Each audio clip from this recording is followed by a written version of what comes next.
In Mark chapter 7, beginning with verse 14, and he called the people to him again and said to them, "Hear me, all of you, and understand.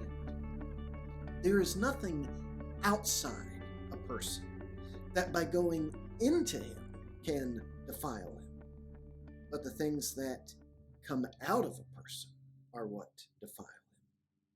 And when he had entered the house and left the people, his disciples asked him about the parable. And he said to them, "Then are you also without understanding?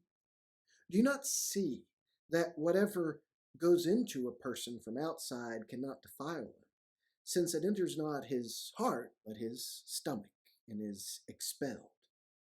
Thus he declared all foods clean. And he said, What comes out of a person is what defiles him.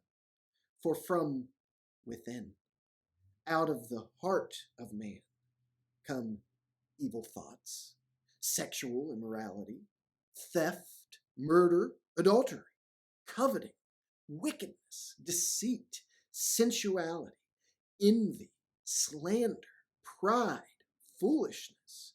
All these evil things come from within, and they defile a person.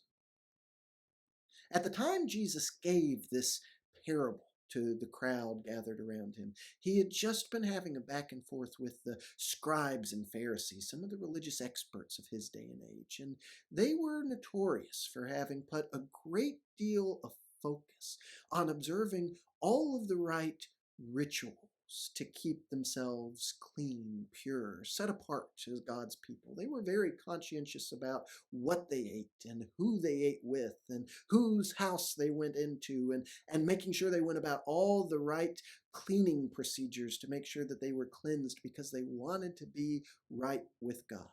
Yet while they put all of that focus on the external, they had allowed something that God never intended: their hearts to remain entirely untouched, to put so much emphasis on maintaining the traditions they had built up to keep themselves pure from a ritualistic standpoint, that they had neglected the parts that God was really trying to teach them about who they were meant to be, about how they were meant to see and to treat other people.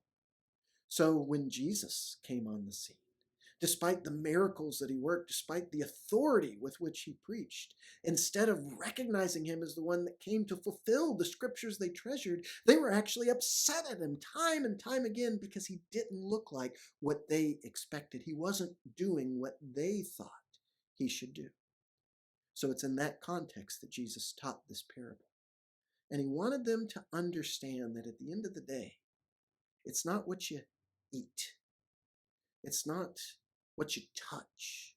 It's not cleaning your hands the right way before a meal or washing out your pots and pans from the right procedure that's going to make you pure in God's eyes or not. Because the things that really make us impure, the things that really create space between us and God, are in here. It's not going to be whether or not you eat bacon or sausage. It's going to be whether or not you've got unchecked anger, or you're somebody that's often dishonest. It's going to be whether or not you're somebody that's ruled by lust, by your desire for pleasure. It's going to be whether or not you're somebody that's greedy, that's always trying to get ahead. It's going to be whether or not you're somebody that hurts other people. Those are the sorts of things that separate us from God.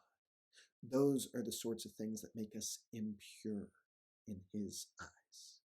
All of those other laws about what to eat and what to touch and not to touch, they had served a purpose. They had kept Israel set apart enough that through them, Jesus could come into the world. So now that Jesus was here, the game was changing. It wasn't about just keeping the right rituals, but it was about receiving from him what God had sent him to bring: the total transformation of our lives. Now, at this particular moment, these scribes and Pharisees were missing that because it didn't look like what they expected. So Jesus challenged the crowd with a parable. He wanted them to really think about what he was saying, to wrestle with it. And in a way, even his own disciples weren't ready to do yet, them still having questions, them still not understanding. But he wanted them to appreciate that Jesus didn't come just to give us another set of rules. He didn't come to just give us a different interpretation of the old rules. He came to completely transform who we are from the inside out. That he wants to totally change our hearts and minds, to put away those things that separate us from God, that break our relationships with each other, and to transform us into people that can live right with God, that are living life the way God intended when he first created us, life with him and with each other.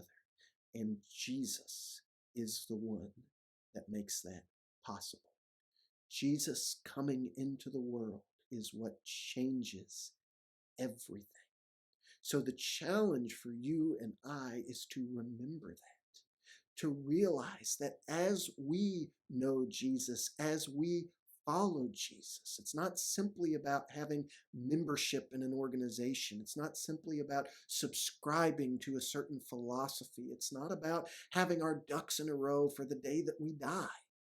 It's about allowing God's own Son to completely transform us from the inside out, to change our motivations, to change our attitudes, to change our emotions, our actions, our thoughts, our words, so that we can experience life the way God created us to. And when that is the purity we seek, when we're not just focused on what can be seen on the outside, when we're not treating religion as being about accomplishing a certain minimum number of tasks or avoiding certain things that we know a good Christian person shouldn't do, but allowing Jesus to completely change who we are, then as we know him, as we follow him, we will discover how the life that we live as his disciple is the life that God always meant for you.